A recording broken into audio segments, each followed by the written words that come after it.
ಎಲ್ಲರ ನಮಸ್ಕಾರ. ನೋಡ್ತಾರೆ ಆಕಾಶ್ ಪೇಟ್ ಇವತ್ತಿನ ಕ್ಲಾಸಲ್ಲಿ B5ನೇ ಸೆಮಿಸ್ಟರ್ನಲ್ಲಿ ಬರ್ತಕ್ಕಂಥ ಪೊಲಿಟಿಕಲ್ ಸೈನ್ಸ್ DSC 9 ಅಂತಾರಾಷ್ಟ್ರೀಯ ಸಂಬಂಧಗಳ ಮೂಲ ಪರಿಕಲ್ಪನೆಗಳಂತಕ್ಕಂಥದ್ದು. ಹಿಂದಿನ ಕ್ಲಾಸಲ್ಲಿ ಏನಪ್ಪ ಅಂತಂದ್ರೆ 1 ರಿಂದ 12 ಅಧ್ಯಾಯದಲ್ಲಿ ಏನಪ್ಪ ಅಂತಂದ್ರೆ 2 ಅಂಕ 5 ಅಂಕ 10 ಅಂಕದ ಪ್ರಶ್ನೆಗಳು ಯಾವ ರೀತಿ ಬರ್ತಾವೆ ಅಂತಕ್ಕಂಥದ್ದು ನೋಡ್ತಾ ಇದ್ದೀವಿ.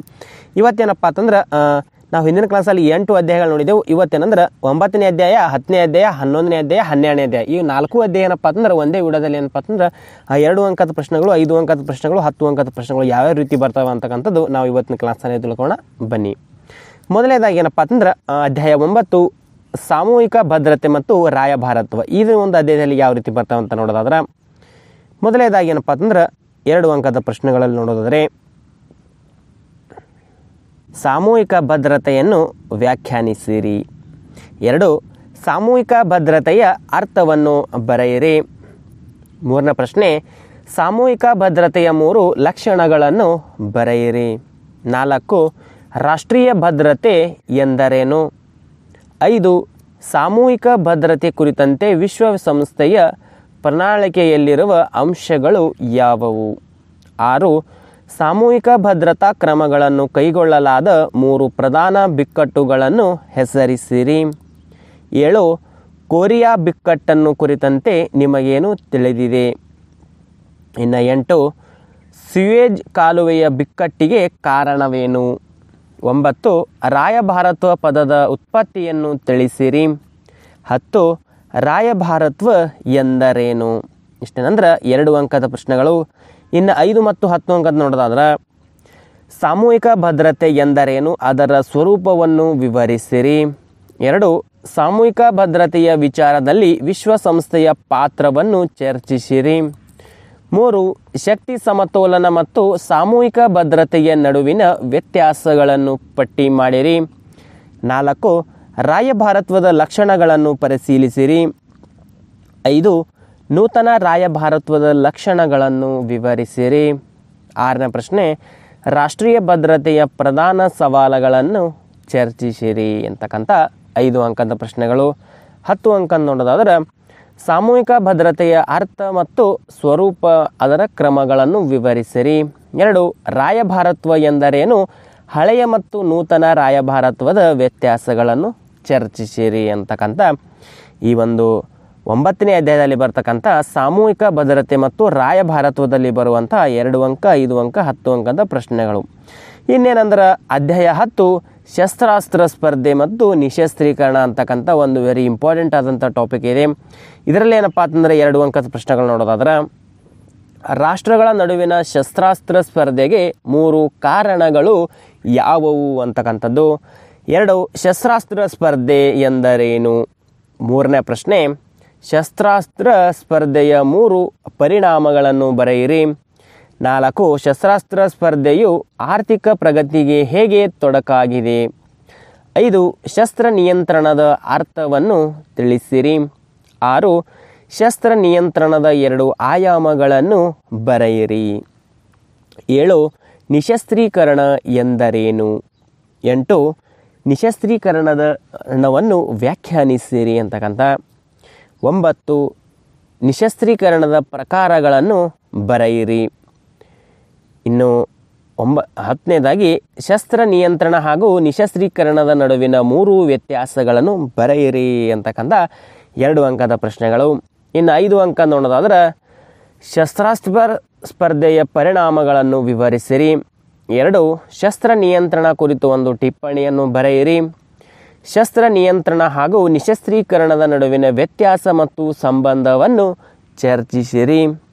ಇನ್ನು 10 ಅಂಕ ನೋಡೋದಾದ್ರೆ ಶಸ್ತ್ರಾಸ್ತ್ರ ಸ್ಪರ್ಧೆ ಎಂದರೇನು, ಅದರ ಪರಿಣಾಮಗಳನ್ನು ವಿವರಿಸಿರಿ. 2 ಪರಮಾಣು ನಿಶಸ್ತ್ರೀಕರಣ ಪ್ರಯತ್ನಗಳ ಇತಿಹಾಸವನ್ನು ಸಂಕ್ಷಿಪ್ತವಾಗಿ ವಿವರಿಸಿರಿ ಅಂತಕ್ಕಂಥ ಈ ಒಂದು ಅಧ್ಯಾಯ 10ರಲ್ಲಿ ಬರ್ತಕ್ಕಂಥ ಶಸ್ತ್ರಾಸ್ತ್ರ ಸ್ಪರ್ಧೆ ಮತ್ತು ನಿಶಸ್ತ್ರೀಕರಣದಲ್ಲಿ ಬರುವಂಥ 2 ಅಂಕ 5 ಅಂಕ 10 ಅಂಕದು.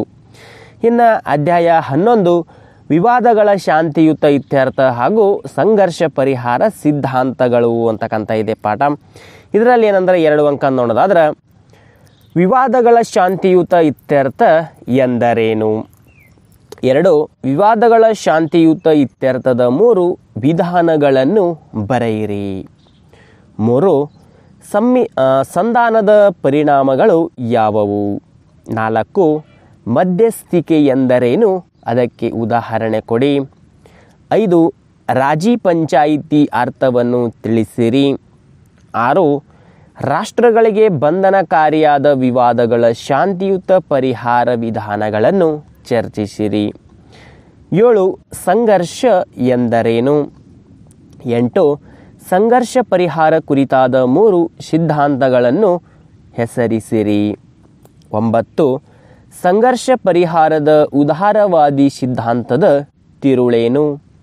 10 ಸಂಘರ್ಷ ಪರಿಹಾರ ಕುರಿತಾದ ವಾಸ್ತವವಾದಿ ಸಿದ್ಧಾಂತದ ಪ್ರಕಾರಗಳು ಯಾವುವು?